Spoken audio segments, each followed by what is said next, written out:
Hey there, thanks for tuning into Ductworks. I'm Chris, and welcome to our penultimate LEGO Ninjago 2023 review. This is Jay's Lightning Jet EVO. It is a small $10 offering featuring Jay and a miniature version of what is very reminiscent to his previous Stormfighter jets, which we first got in 2012, then got again for Legacy in 2019, and got again for Legacy in 2021 as a 4+ set. So this is kind of the fourth iteration of a series of Jay jets that we've gotten in a while, although this does do a lot of unique things on its own and is a really good $10 set just on its own merits.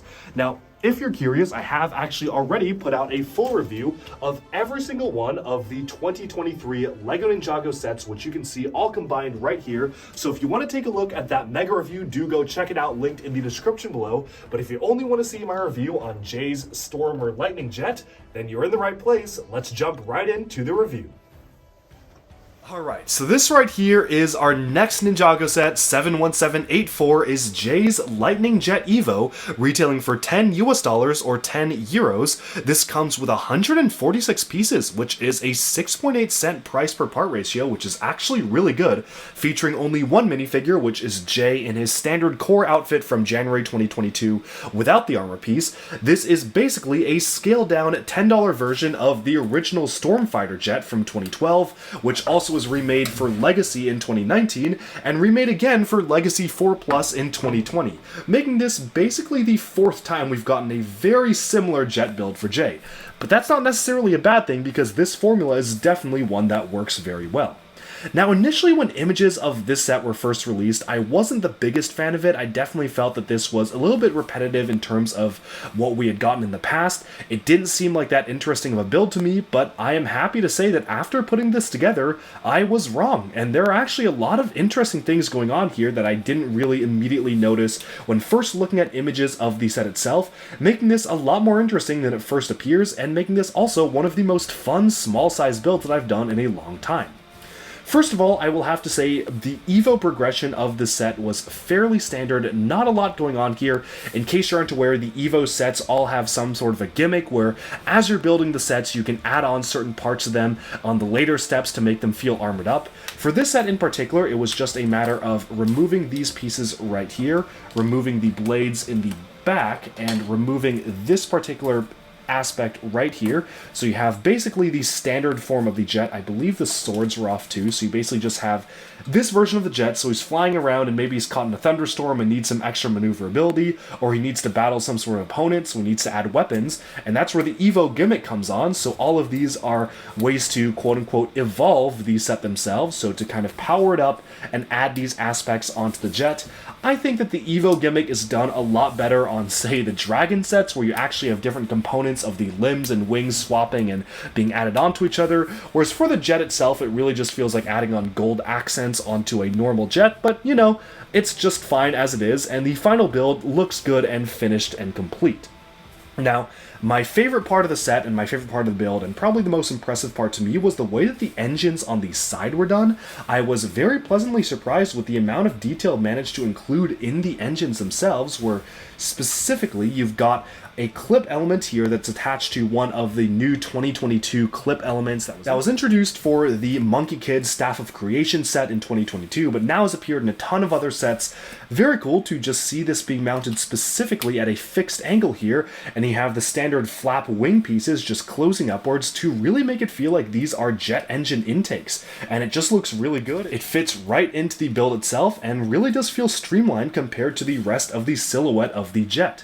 The wings themselves cannot move, they are fixed at this angle, but it is a nice angle to build at, featuring some of the rotatable joints which are fixed at a particular angle here. Now, of course, you can angle the blades backwards, which does actually give it a bit of a different look, so if you want to have maybe a more streamlined function, you can fold these inwards and have it closed up, versus if you want to have it folded backwards, you could have something like that and then have the jet exhaust at the back, so you've got three different options here, and overall it's just a really fun way to play around with the set. They have recolored the Master of the Mountain armor piece in blue for the first time in 2023, so cool to get that. Certainly excited to see that being used on mocks. And of course, there's not much else I can say about it. It is just a standard, simple $10 jet, but that's part of the fun of it, and that's part of the value, is just being able to see what the set can offer and the fun that you can make out of the set itself. Now, compared to some of the other $10 offerings in the wave, specifically comparing this alongside Kai's car, which again is made for a slightly older age group, this is a 7+ set, this is a 6+, and then comparing it to the other $10 set, which is the Lloyd's Ninja Bike Battle here, which was a 4+ set, I think that Jay's Jet is fairly good in terms of value.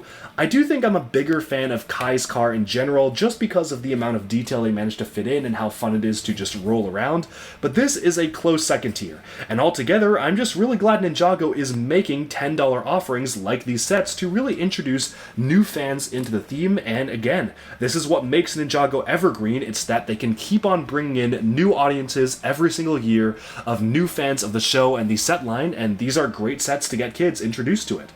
But now we can move on to larger things. Again, the one minifigure included in 71784, Jay's Lightning Jet EVO, is Jay himself. Unfortunately, doesn't have his armor piece on, and I do feel like this is a bit of a miss because he easily would have fit in the jet cockpit itself with the armor piece, but maybe they were trying to limit the armor pieces being used in the smaller sets and wanted to restrict them to some of the larger sets. But here he is. I like the color scheme of the kind of spring yellowish green, or not the spring yellowish green, the bright cool yellow being used here in juxtaposition with the blue. I do feel like the graphic design for the suits are maybe just a little bit too simple compared to what I prefer for Ninjago, but it's certainly not bad, and I'm definitely glad they are reusing these minifigures from the original core wave, because that means they'll have just an even bigger budget to have all new minifigures this summer in 2023.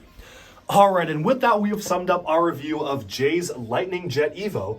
Let me know down in the comments below, what do you think of the model? Do you like it? Do you dislike it? How do you think that the $10 Ninjago trends will continue to evolve? Because I certainly think there's a lot of potential in giving each of the ninja a really small $10 vehicle. And I'd love to see them do something for some of the other characters as well. With that, we have summed up this review. Thank you all so much for tuning in. Be sure to like and subscribe for even more LEGO news, reviews, discussion, and analyses coming your way very soon. Thanks, and bye for now.